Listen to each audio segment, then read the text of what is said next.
오늘 임금님의 만수무강을 비는 이 자리에 나의 관복이 가장 빛나지 않소? 나리, 가슴에서 피가 흐릅니다. 으악! 피? 내가 피를 흘리는 건가? 학이 피눈물을 흘리고 있어. 가장 화려해야 할 연회장. 사또의 가슴팍에서 붉은 피가 흘러내립니다. 하지만 사또는 다치지 않았습니다. 피를 토해내는 건 그가 입은 옷이었습니다. 그리고 그 옷 안에는 억울하게 죽은 여인의 마지막 비명소리가 숨겨져 있었습니다. 여러분, 수의가 뭔지는 다들 아시죠? 네, 죽은 사람이 입는 옷입니다. 옛날에는 이 수의를 만드는 사람들이 따로 있었어요. 침선장이라고 불렀죠. 근데 이 사람들 마을에서 환영받지 못했습니다. 죽음을 다루는 일이니까요. 오늘 들려드릴 이야기는 그런 침선장 할아버지 한 분에 대한 이야기입니다. 사람들은 그를 천대했지만 그에게는 특별한 능력이 있었어요. 시신을 보면 그 사람이 어떻게 죽었는지 알 수 있었던 거죠. 그리고 어느 날 그 앞에 억울하게 죽은 여인의 시신이 놓였습니다. 그는 결심했어요. 이번에는 침묵하지 않겠다고. 자, 시작합니다. 조선시대 전라도 어느 고을에 박씨라는 남자가 살았습니다.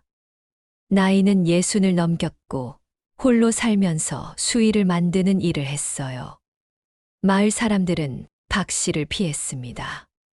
저 집 가까이 가지 마라. 부정 탄다. 수에 만드는 사람이랑 말 섞으면 재수 없어. 박씨는 혼자 살았어요. 부인도 일찍 죽고 자식도 없었죠. 그저 죽은 사람들의 옷을 만들며 하루하루를 살았습니다. 누군가 죽으면 박씨한테 연락이 왔어요. 박씨, 수에 좀 만들어 주시오. 박씨는 묵묵히 일했습니다. 시신을 깨끗이 닦아주고 수의를 입히고 관에 넣을 때까지 옆에서 지켰죠. 사람들은 몰랐지만 박씨에게는 특별한 능력이 있었어요. 시신을 보면 그 사람이 어떻게 죽었는지 알 수 있었던 겁니다.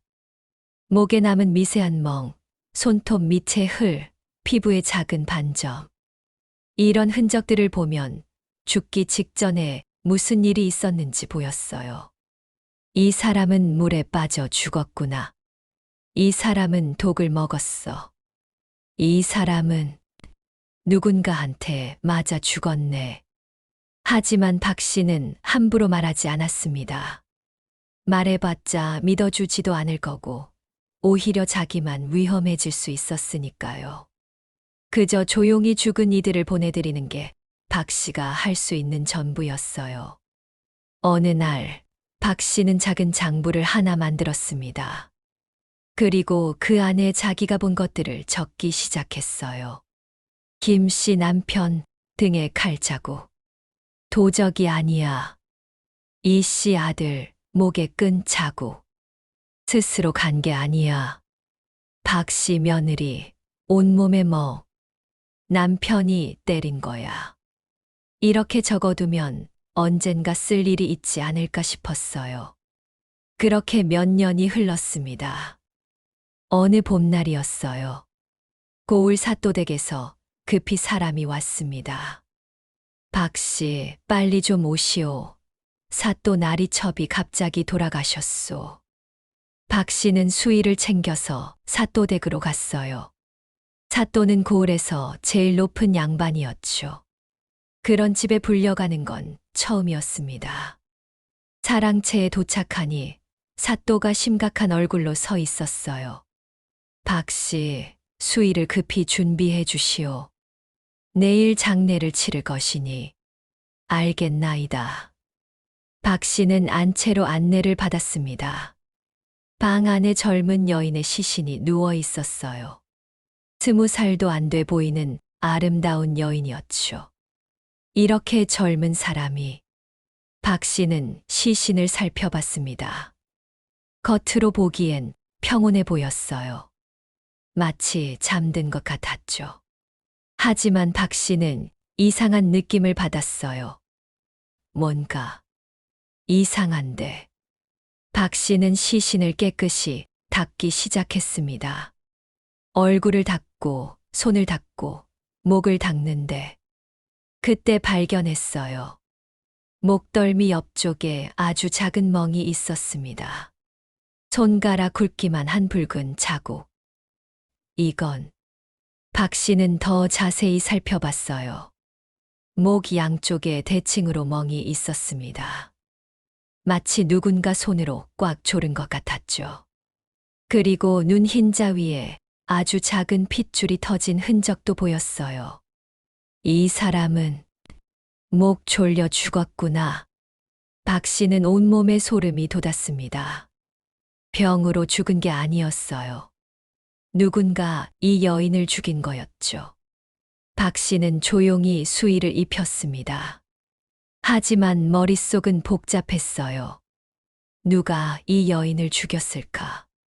그때 밖에서 사또의 목소리가 들렸습니다. 불쌍한 것. 병이 깊더니 결국 이렇게 되고 말았구나. 나리, 너무 상심하지 마시옵소서. 박 씨는 귀를 기울였어요. 사또는 주변 사람들한테 계속 병사라고 말하고 있었습니다. 병이라고? 이 여인한테 무슨 병이 있었다는 거지?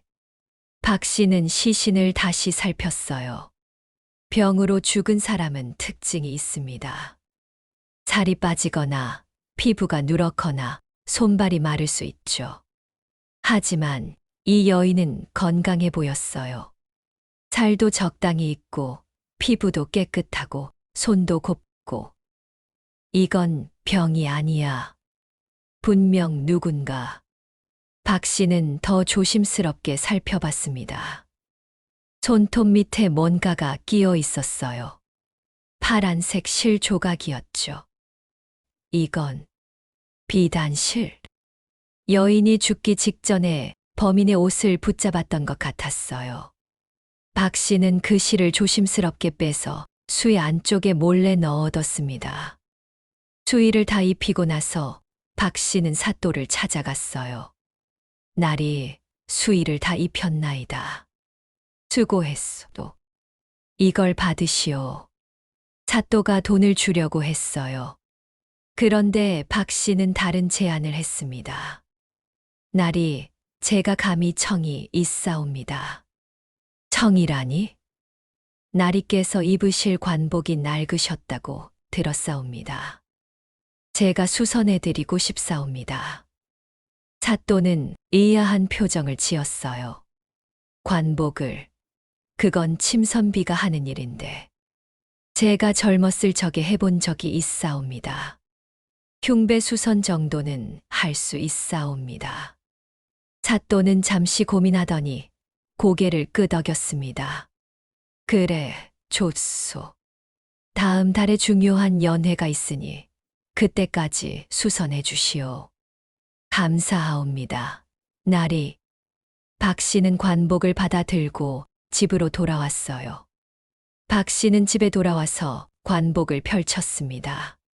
관복 가슴에는 항무늬가 수놓인 흉배가 달려 있었어요.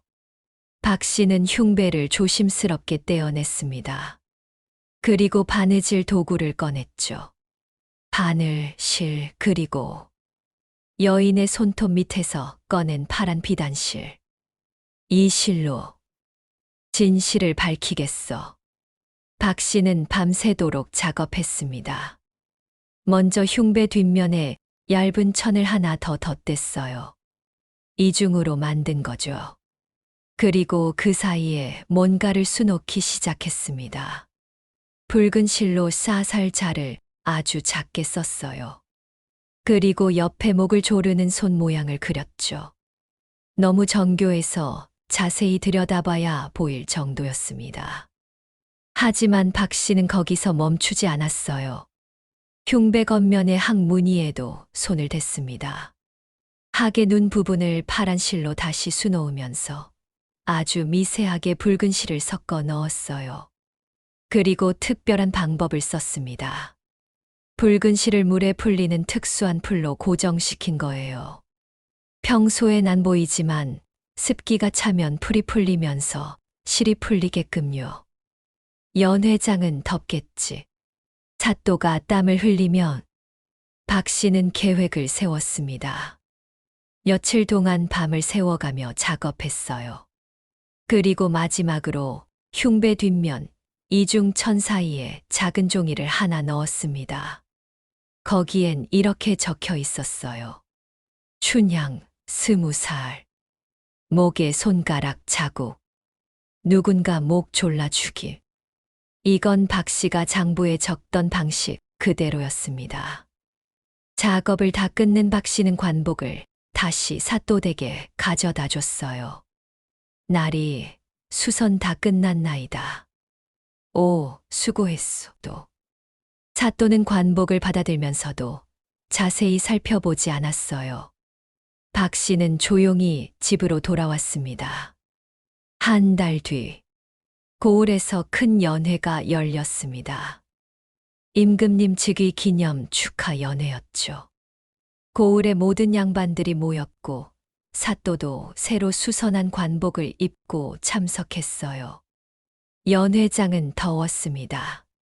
봄이라고 하지만 사람들이 많이 모이니 후덥지근했죠. 사또는 땀을 흘리기 시작했어요. 그때였습니다. 누군가 사또를 가리키며 소리쳤어요. 날이 관복에서 뭔가 흘러내립니다. 응. 사또가 내려다보니 흉배에서 붉은 실이 마치 피처럼 흘러내리고 있었어요. 이게 무슨... 사람들이 웅성거리기 시작했습니다. 저게 피 아니오? 흉배에서 피가 나온다. 사또는 당황해서 흉배를 만졌어요. 그런데 만지는 순간 뒷면에 이중천이 손에 잡혔습니다. 뭔가 안에 들어있는 게 느껴졌어요. 사또는 사람들 눈을 피해 급히 밖으로 나갔습니다. 그리고 흉배를 뜯어봤죠. 안에서 작은 종이가 나왔어요. 춘향 20살. 목에 손가락 자국. 누군가 목 졸라 죽일. 사또의 얼굴이 하얗게 질렸습니다. 이걸 어떻게... 그때 연회장에서 한 양반이 나왔어요. 사또 어르신, 괜찮으십니까? 아니. 괜찮소. 그런데 흉배가 좀 이상하던데요. 보여주시겠습니까? 사또는 어쩔 수 없이 흉배를 보여줬어요. 양반은 흉배를 자세히 들여다봤습니다. 그리고 뒷면에 수놓인 글자를 발견했죠. 이건 자가 아니오? 뭐라고? 다른 양반들도 모여들었어요. 정말이군. 여기 살인할 살자가 수놓여 있소. 그리고 이건 목을 조르는 손 모양? 사또는 식은땀을 흘렸습니다. 그때 한 양반이 말했어요. 사또 어르신, 혹시 며칠 전에 돌아가신 첩이 정말 병으로 돌아가신 게 맞습니까? 당연하지 않소. 하지만 사또의 목소리는 떨리고 있었어요. 소문은 금방 퍼졌습니다. 사또 관복에 살인 표시가 있었다더라. 혹시 첩을 죽인 게 아닐까? 결국 관찰사가 직접 조사에 나섰어요. 첩의 시신을 다시 꺼내서 검시를 했죠. 그리고 목에서 손가락 자국을 발견했습니다. 이건 타살이요. 관찰사는 사또를 불렀어요. 사또, 솔직히 말하시오. 첩을 죽인 게 당신이요? 사또는 처음엔 부인했습니다. 하지만 증거가 계속 나왔어요. 첩의 손톱 밑에서 나온 파란 비단실. 그건 사또가 평소에 입던 옷감과 같은 것이었죠. 그리고 결정적으로 사또의 집에서 비밀 장부가 발견됐습니다. 거기엔 첩을 죽이려고 계획한 내용들이 적혀 있었어요. 첩이 너무 많은 걸 알게 됐다. 입을 막아야 한다. 병사로 위장하면 의심받지 않을 것이다. 결국 사또는 모든 걸 자백했습니다. 첩이 사또의 비리를 알게 돼서 입막음용으로 죽였던 거였어요. 사또는 파직되고 유배를 갔습니다. 그리고 사람들은 궁금해했죠. 대체 누가 그 관복에 증거를 숨겨놓은 거지? 흉배를 수선한 사람이 누구래? 누군가 말했습니다. 박씨. 수에 만드는 박씨가 수선했다던데. 사람들이 박씨를 찾아갔어요. 박씨, 당신이 사또 관복을 수선했소? 박씨는 담담하게 대답했습니다. 그렇습니다. 저는 그저 제 일을 했을 뿐입니다. 어떻게 알았소? 첩이 살해당했다는 걸.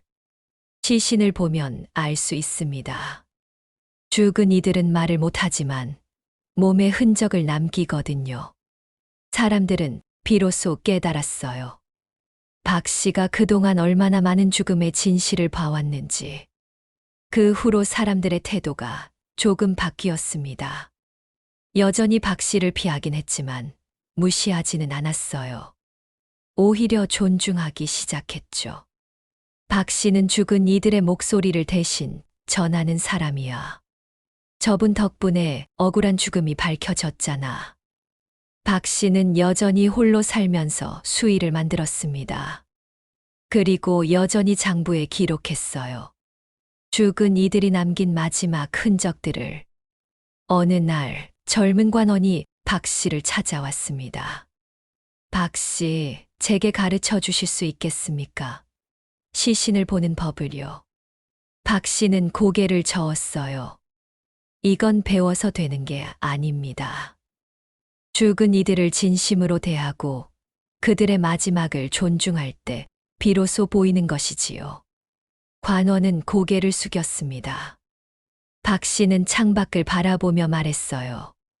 죽은 사람은 말을 못합니다. 하지만 진실을 감출 수는 없어요. 반드시 흔적을 남기거든요. 그 흔적을 찾는 게 선생님의 일이군요. 그렇습니다. 그리고 그 흔적을 세상에 알리는 것. 그게 제가 할 수 있는 전부입니다. 박 씨는 다시 바느질을 시작했어요. 한 땀 한 땀 정성스럽게. 죽은 이들을 위한 마지막 옷을. 그리고 때로는 진실을 밝히기 위한 증거를. 자, 여러분, 이 이야기 어떠셨나요? 요즘 CSI니 법의학인이 하는 게 발달했지만 옛날에도 죽음의 진실을 밝히려는 사람들이 있었습니다. 박 씨 같은 사람들이요. 겉으로는 천대받는 직업이었지만 그들은 죽은 이들의 마지막 목소리가 되어줬어요. 오늘 영상 재밌게 보셨다면 구독과 좋아요 부탁드립니다. 다음에도 더 흥미로운 이야기로 찾아뵙겠습니다.